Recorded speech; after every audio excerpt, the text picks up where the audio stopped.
Ви благодарам, председателке. Јас ќе се обидам да бидам кратка. Ме инспирираше вашата дискусија.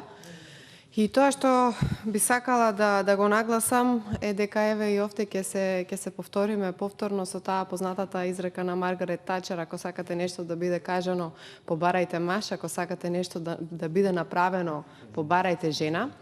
И во тоа сум убедена и затоа од оваа комисија очекувам дека ќе се фати со работа и тоа колку што е можно поитно.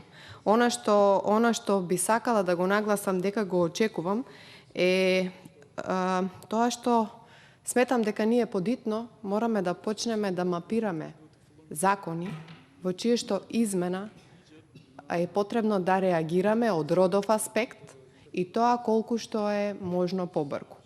Ако ги земеме во предвид и дневните политики со кои што се соочуваме секојдневно и во оваа ковид криза, ќе видиме дека одредени категории на граѓани, не зборуваме само за жените како жени, туку одредени категории на граѓани во овие ковид услови се запоставени.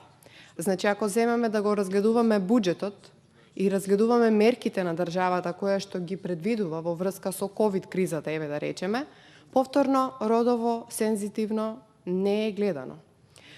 Можеме да гледаме низ призмата на медицинските сестри, можеме да гледаме низ призмата, бидејќи се тие можеби они кои што се најпогодени од целата оваа приказна, нивните цели семејства, понатаму еднородителските семејства. Се надевам дека колку што е можно поитно ќе направиме една група, односно и преку оваа комисија, иако не е надлежна за одлучување и за носење на одредени измени во закони, меѓутоа можеме ние заедно сите да иницираме одредени измени. Зборувам и за еднородителските семејства. Уште од почетокот реков дека како самохран родител ќе се трудам да направиме, односно да иницирам постапка во која што ќе се измени законот за семејство. Исто така, може би сакала еве да ви нагласам една идеја која што би можеле да ја спроведиме, а тоа е да направиме интерпарламентарна комуникација со жените од парламентите кои што се соседни. И посебно да внимаваме до каде сме стигнале со одредени измени на закони, за меѓусебно да се мотивираме и за да можеме да спроведеме одредени измени кои што за целиот овој регион не се до крај спроведени.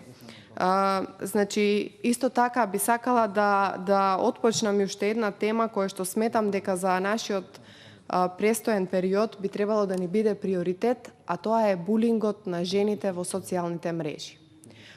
Ова како теми сметам дека ние треба да ги имаме како приоритет. Значи, не зборуваме само за жените, туку зборуваме за цели едни категории, цели едни појави кои што ги имаме во моментот, а кои што еве ние можеби ќе имаме прилика сето тоа барем да помогнеме ако ништо повеќе. Ви благодарам.